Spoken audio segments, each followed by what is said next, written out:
I had completed my secondary school training at St. Mary's College, and at that time my real interest was in classics. I had studied French, Spanish, Greek, Latin, and of course English, but I also did well in mathematics and that stuff.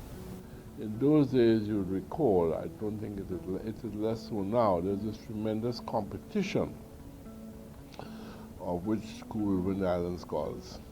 And on whatever basis, he came to me and said that he would like me to be the candidate for winning Island Scholars. But it has to be in mathematics. But that was not my real love. My love, as I said, was I enjoyed the classical world. Those days, the priests tell you to do this, you do it. So that led to me really focusing in mathematics. I missed winning the Island Scholar by 3 marks, but I benefited in the sense that, in fact, Leo Martin, who I'll talk a little bit about, he was a QRC horse, I was a St. Mary's horse, and he won by 3 marks. It was that tight. He went off, of course, to Cambridge.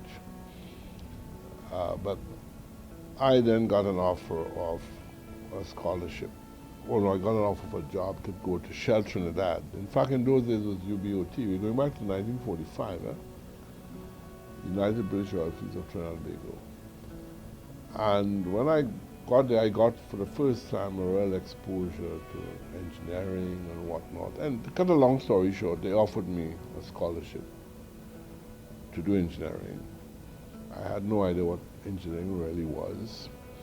And I went back to Father Lightfoot and I said, you know, what engineering I should do.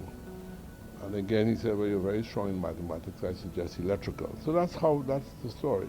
So I went off on the Shell scholarship and I've not looked back since.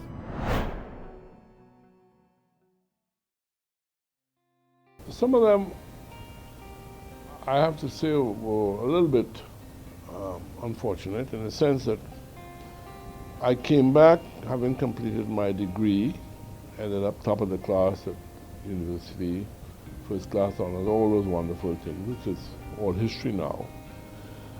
And while I had no obligation to return to Shell, I did.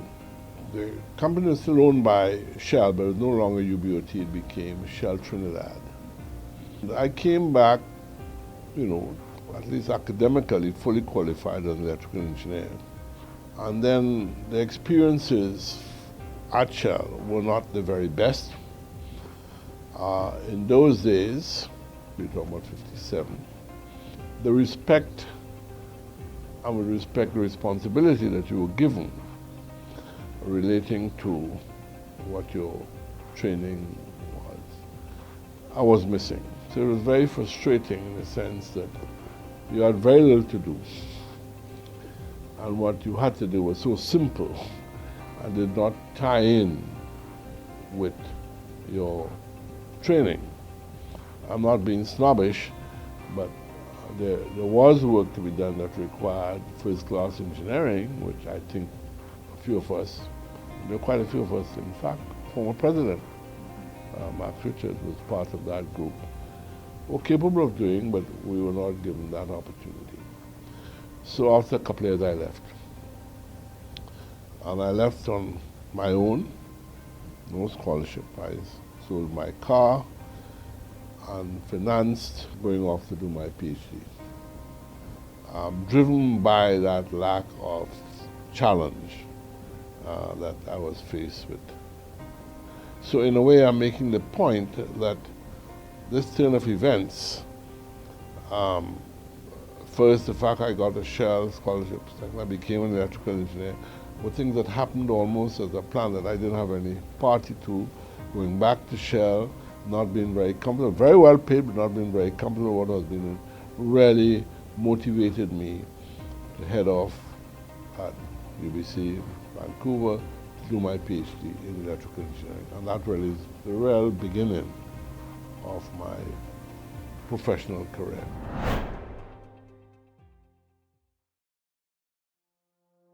Having completed my PhD, I was working in Canada for about a year with a design consulting firm. And out of the blue, in 1962, I got a call from a gentleman who had just joined the newly founded Faculty of Engineering, UWI. He had got wind of me, and somehow, I'm not quite sure how, had recognized that I had just completed a PhD in electrical engineering. And in those days, of course, I probably was the first one with a PhD in electrical engineering. He was an Englishman who was set up this department. He himself did not have a PhD. So he called me over the phone and said, would I be prepared to become a member of the faculty? And again, sometimes you do these things and you feel there's some hand that you have no control over. Without hesitating, all I had a very comfortable job, interesting work. I was living in Canada, very comfortable life. I said yes. And by October that year, I was in Trinidad to take up the job as a lecturer, which is, as you know, at a lower level in the Faculty of Engineering. The interesting thing is that you mentioned the name before. Harry Phelps and I were the first two locals who joined the faculty. Now, Harry did not himself have a PhD, but he then subsequently went off and did it. But he and I were the first two locals in the Faculty of Engineering. I'm giving that background because I continue to say that my legacy, the legacy I would like to remember most, is my students, my former students. If you think of yourself as a lecturer, a professor, of course I moved up the scale and all of that, but putting all that aside, your influence was such a large number of people. And now I look back, and they've all done extremely well. When I go to Point Lisas, people say, oh, you're Point Lisas, you're responsible for Point Lisas. Well, I had a role to play in Point Lisas, no question. But the real important thing about if I visit Point Lisas is to see who's running Point Lisas. David Dantrad, Professor Kenneth Ian Welch, the guy running Yale, he just left here. They're all part of that group of people. I go to Jamaica, I find the same thing. So if you ask me the point blank question, what I want to be most remembered by would be the success of my former students, rather than anything else.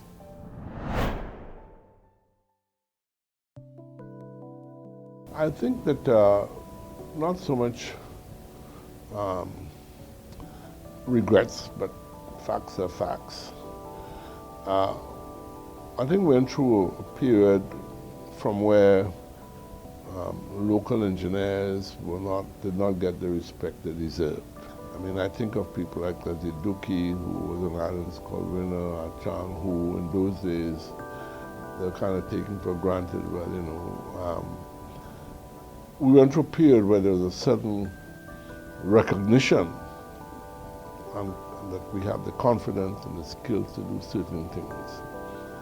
Somewhere along the line, I think we lost that for a while. I think Trinidad and Tobago is blessed with tremendous talent, not just in engineering. You name the field and talent that is respected. My regret not for myself, is that we've not been able to export that talent in a coordinated fashion. Well, let me give you something that I'm really very critical of, but it's a fact. The United Kingdom, for some period in its recent history, had gas and oil. We've had oil and more recently gas. We've had the oil industry for about 108 years, I forgot the exact figure. We've had gas for the past 25, 30 years, and continue to have gas and oil. Now, over the past 5, 6 years, something has taken place that really worries me. There has been a decline in natural gas and oil in the United Kingdom. But the companies, and I won't call names, they're obvious, that no longer had business there are now here. And I say, well, why should this be? We are in the oil and gas business. We should be looking after and be self-sufficient in all the engineering technology that goes in oil and gas. It's not happening. There are several reasons why you can explain this. But I think it's to be regretted that this opportunity of developing, which we have, expertise and technology, where we don't have to depend on outsiders. How did they find a market in this little tiny country, with their own country having had a decline, and just appeared, and are now some of the most active, prosperous engineering companies in Trinidad? It's a question I posed to you on APETT. And I'm not blaming these people. The difference between the UK and us is that they developed this expertise over a much shorter period than ours, and then they began saying, hey, let's find other markets. They're here, they're in Africa, they're in places where, quite frankly, I think we should be. That basically is the point I'm trying to make.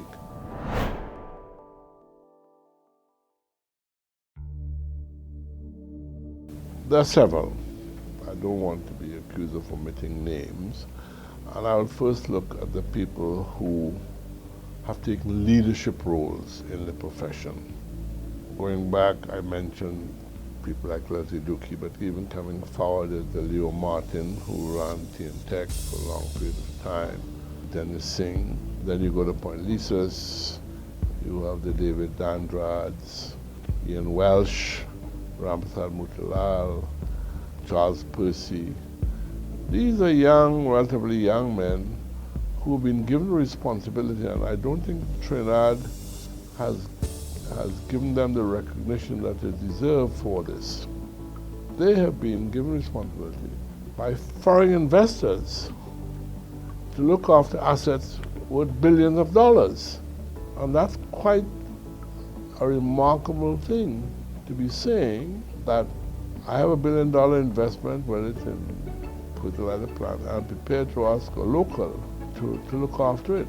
So there are those. That's the whole point of this crowd. And then there's the design crowd. There's Lenny Sate, who set up and made a success of Trinidad Plan. That in itself is an interesting story that needs to be followed. And then the other consultants who all made their contribution, Clive Chong, Bob Singh, guys who pioneered. And suddenly these guys stood up and said, not only engineering, but they pivoted, set up engineering companies. And then when you look at the oil companies, President Richards, Basharat Ali, Norbert Masson, all were part of that brigade, like myself in the oil company, who now runs the Boundaries and Elections Committee. Ken Snaggs, who was an important figure in the whole urban development program of Trinidad and Tobago. I'm sure there are more the current engineers who are probably just as good, but I have a great respect for the guys who broke those barriers. I'm not quite sure what the glass ceiling is called in engineering terms. They broke those barriers and showed to the country that they are capable of taking responsibility for what the country needs. That I'm talking about the original pioneers, and I'm sure there more recently there's some brilliant young men and women, incidentally, who have come out that are holding their own. Not just here, quite a few of them have gained a lot of respect abroad because of their experience and training here in Trinidad and Tobago.